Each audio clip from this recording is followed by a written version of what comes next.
Bonjour. Alors voilà, j'avais envie de partager avec vous une petite pensée que j'ai écrite en fait il y a quelques jours sur la marche.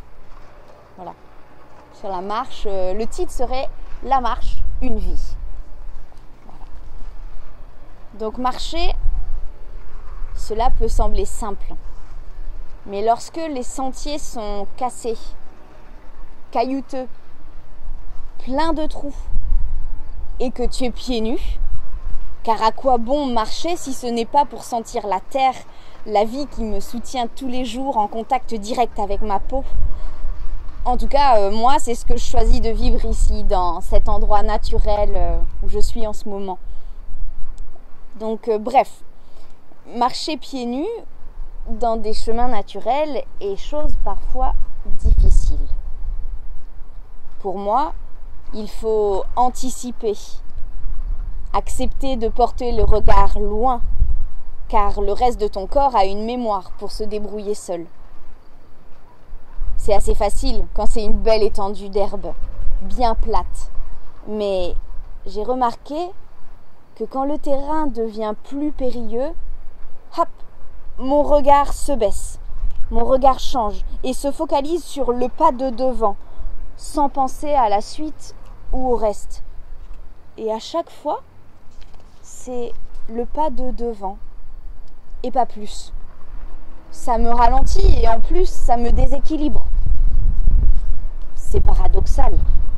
Plus je me concentre sur une seule chose, en y faisant très attention, voire trop attention, plus ça me trouble et plus ça me freine.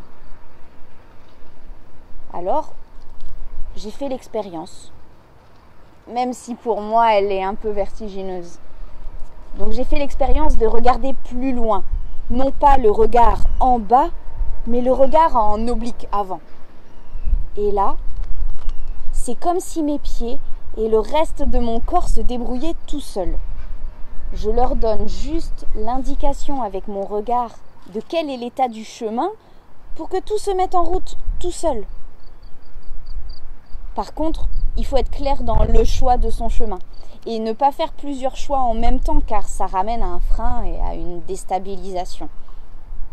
Même si les choix peuvent changer, même si le choix peut changer en cours de route. Bien sûr, vous l'aurez compris, je fais le lien avec la vie. Si je regarde juste autour de moi, sans élargir mon regard, on serait dans un présent fermé, dans une sorte de consommation de l'instant.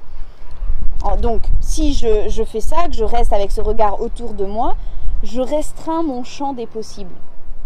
Tandis que si je regarde de loin, que j'élargis mon regard, que j'élargis mon point de vue, et bien en fait, le champ des possibles s'ouvre.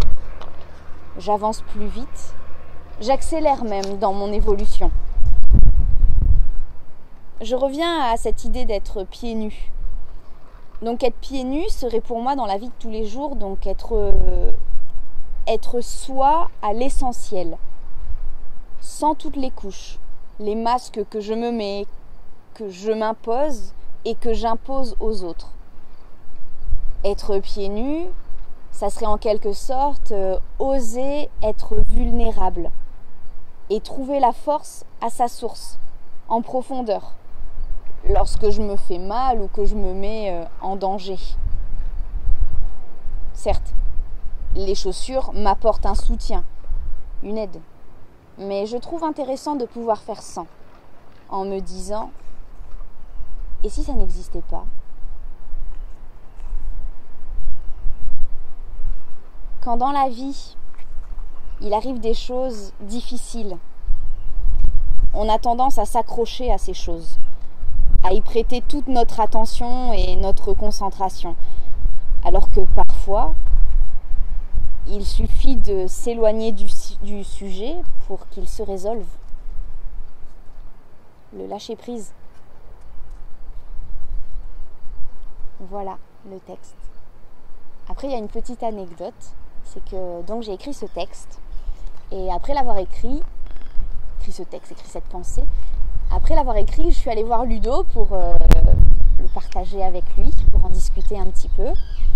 Et je lui ai pas tout de suite dit de quoi ça parlait, j'ai pas tout de suite lu et il m'a dit ben moi en fait je me suis endormie petit à petit et puis je voulais écrire sur une pensée de 2 mots mais j'ai pas écrit et ces 2 mots sont le lâcher prise. Et donc c'était assez rigolo parce que moi les 2 derniers mots de mon carnet c'est le lâcher prise, là, lâcher prise. Et donc voilà, donc c'est pour dire que on est assez connectés dans ce lieu-là.